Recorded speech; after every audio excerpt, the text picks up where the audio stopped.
Okay, today we're going to be discussing how we use the STAR screening report for RTI.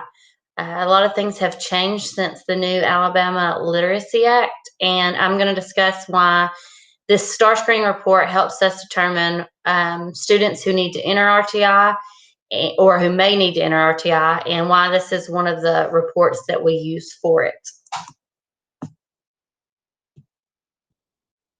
All right, so why do we use this STAR screening report for RTI? This report provides us with data we need to determine where students score among their peers. We're able to look at this to compare students among all the students in grade levels or teacher classrooms and things of that nature.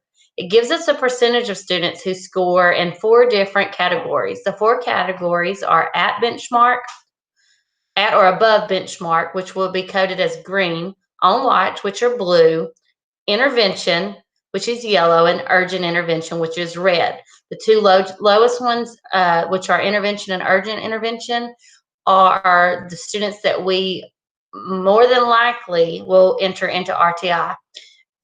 You can look at it as a whole grade or by class.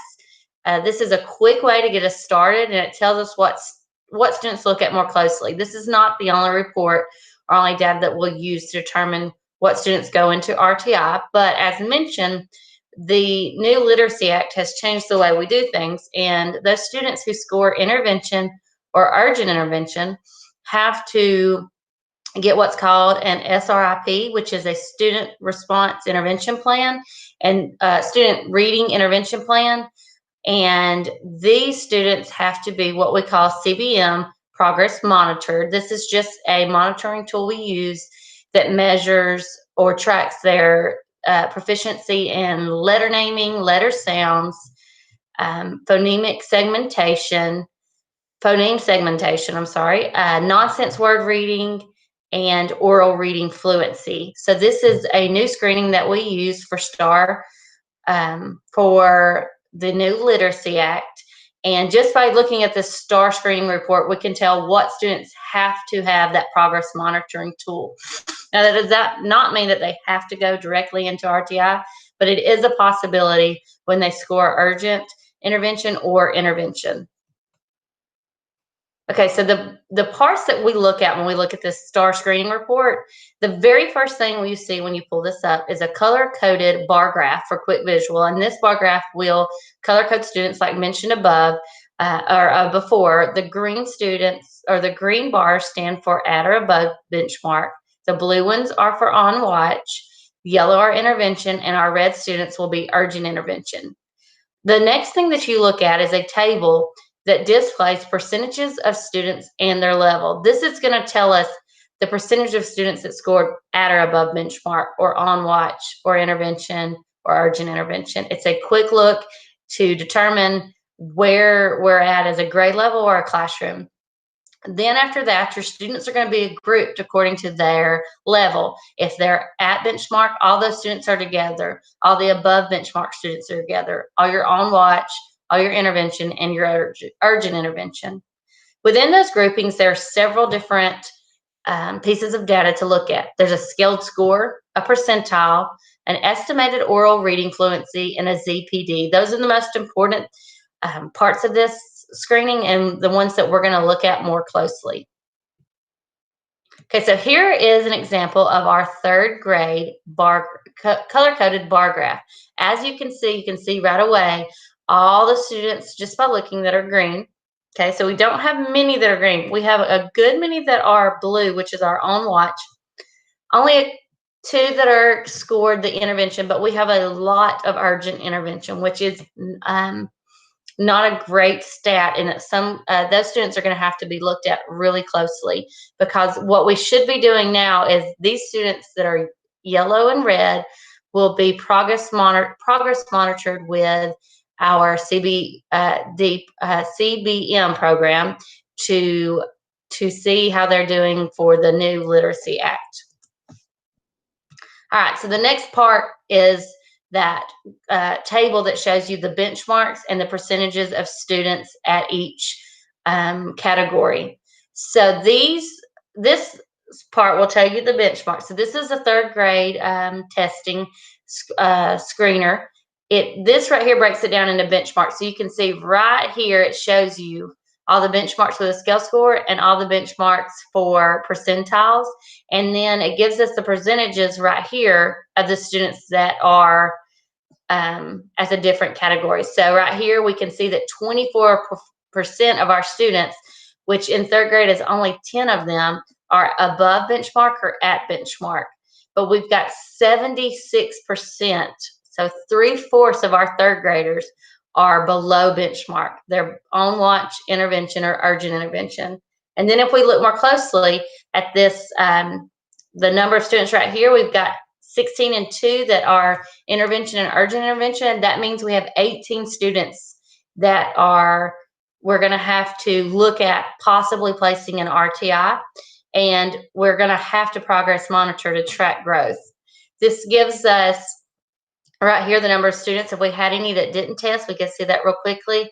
This is just quick access for teachers, administrators to look at to determine what the next step needs to be.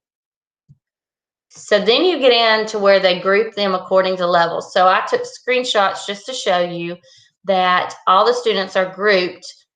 These are the first two groupings, which green, there's a darker green and a light green. So we only have 2 students that are above benchmark, but we have quite a few that are at benchmark. So they're all grouped together. And what you can do is you can change the ordering of the students by scale score, by their grade equivalent, percentiles, whichever way you want to group them by. Same thing on this one. And then you've got after, at, and above benchmark, you have your on watch students, which are right here.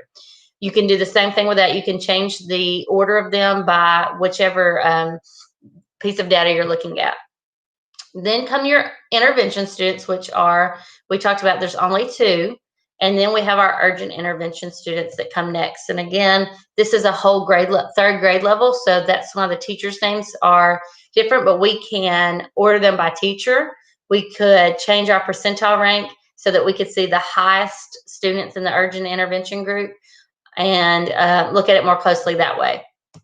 Okay, so while we're looking at each category, each group, the scale score is one of the most important things we're going to be looking at.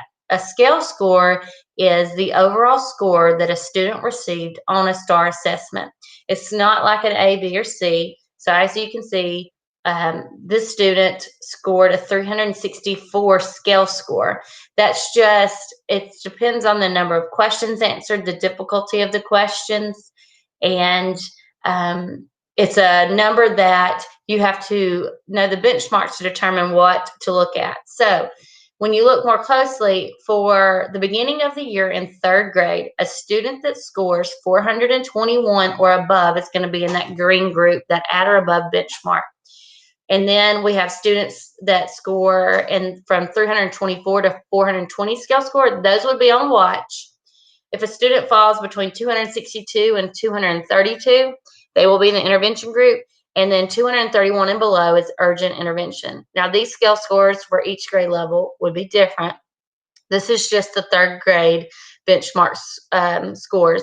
But on that first, that second part where the table is, you can find the benchmarks there to determine what scale score would make a student fall in a certain category. All right, our next one was percentile ranking. This is possibly the most important part of this to look at, because the benchmarks for percentile ranking is the same in every grade. Percentile ranking helps us compare our students. This is how we compare to all students who have taken the STAR reading or the STAR early lit test, not just students in our grade level, in our school, but any student who is taking the STAR reading assessment. So benchmarks for percentile in all grades, any student that scores 65 and above would be considered at or above benchmark. A student who scores between the 40th to 64th percentile ranking will be on watch, and that's your average. 40 to 64 is about an average. And then any student that is 39th or below, they're going to either be intervention or urgent intervention. Those are our students who have to be progress monitored. If a student scores 39th or below in their percentile ranking, then we're going to have to progress monitor them with that new CBM testing to help them grow, to hopefully to reach the on watch and eventually the at or above benchmark ranking. And if you look, what it means is if you have a student that scored, for example, right here, this student scored in the 25th percentile. That means this student scored 25% more, scored higher than 25% of the students who took this test. But when you look at it the other way, that means that 75% of the students who took this test scored better, higher than this student. So this student right here is in the 50th percentile. So that means that this student scored better than 50% of students who took the test, but also 50% of the students who took this test scored higher than him. When you break down percentile, that's kind of how you tell the difference in it, is that while it is great that this student scored 25% better than 25% of students who took the test, that means that 75% of students who took the test also scored better than him. Okay, so the last two parts that are the most important on our screening report are the estimated oral reading fluency and the ZPD. So estimated oral reading fluency can be found right here. And this is just by the amount of time it took the student to take the test, to read the questions. They come up with what they estimate as their oral reading fluency. So for example, this student, it's estimated that he could read around 86 words per minute. Now, that is not just sitting here listening to him read, but when research shows when you time a student, when you do sit down and read with them, it is very close to this number. So this is just something that can be a quick look for administrators and teachers to look at to kind of determine where they're at on their oral reading fluency. And then the last thing is the ZPD, which is a grade level. So this one is 2.7 to 3.3. That's an estimated reading level for these students to read on. It's students that are on their level, but books that are on their level, but also a little bit challenging to hopefully help these students improve their reading so that they can eventually move up to the next grouping. So it is books on their level, but also some that are going to be a little bit challenging for them. So that is all for the different parts of this screener. If you have any questions, please email me so I can answer them, or come by the library and we'll talk about it. This is just a quick introductory to why we use this screener and how it helps us determine those students that may need to be on RTI. But don't forget, this is not the only thing that we use to determine if a student needs to be on RTI. We also use test scores from classrooms and other screeners that we do. So if you have any questions, just let me know. Thanks.